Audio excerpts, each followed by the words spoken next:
many people here are running businesses? How many people? Okay, so a big number of you. How many people have side hustles as they work?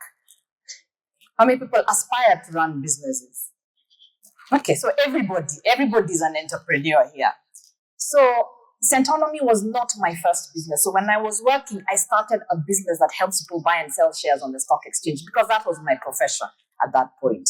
Centonomy evolved from that business. So I actually shut that business down because I started having conversations with people. But I think to get any change in your life, you're going to have to make a decision that is ahead of what you can see.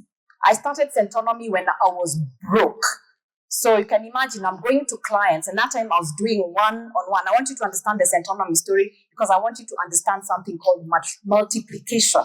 Yeah? Simple. What we were taught in primary school, 2 times 2 is 4. Yeah? Yeah?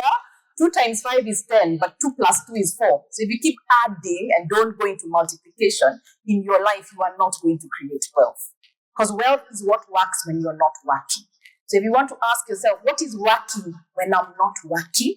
Then you know how wealthy you are. So it doesn't matter if you come here with the biggest Range Rover. What works when you're not working? If you're not working, can you drive that Range Rover? No, then you're just speeding down the highway of luxury. The highway of poverty in a luxury vehicle. That's all you're doing. Because the day you don't have that job, you can't drive that car. So the car means nothing. So guys, I want you to get a lot of the things you have been taught to think are wealth are actually not wealth. Yeah? So when I started Centonomy 2009, I wrote 2 things down because I had run a business and I had seen in 2 years, maybe I'm just not that hard of a worker. Even Kevin knows me. Yeah? Maybe I'm just not that hard of a worker. Yeah?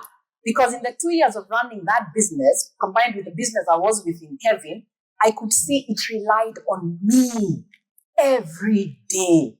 The clients relied on me. What does that eventually lead to?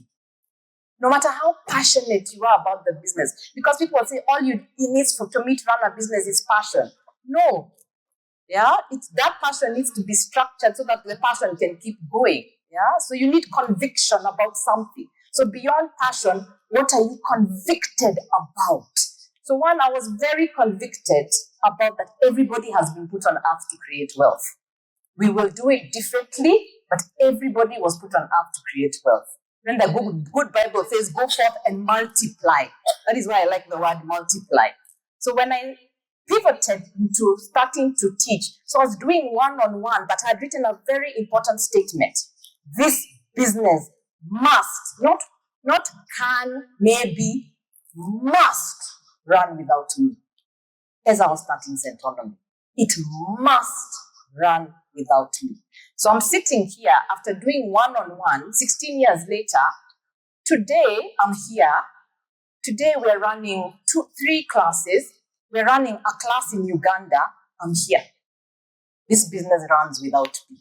I'm not even the CEO of Centonomy anymore. Yeah? So I then grew, and this is, whether it's money, whether it's business, this is how you have to think. Step by step, what will it take for this business to run without me? So for a lot of people, why that passion does not turn into profit is because you're running a business that completely depends on you to be there. So with Centonomy, I had to go from, I realized if I'm talking to you, I'm talking to you, 80% of your problems are the same.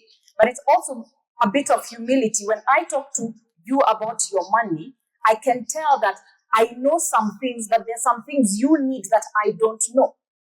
Because when you're building wealth, wealth is not created in solitude as well. Yeah?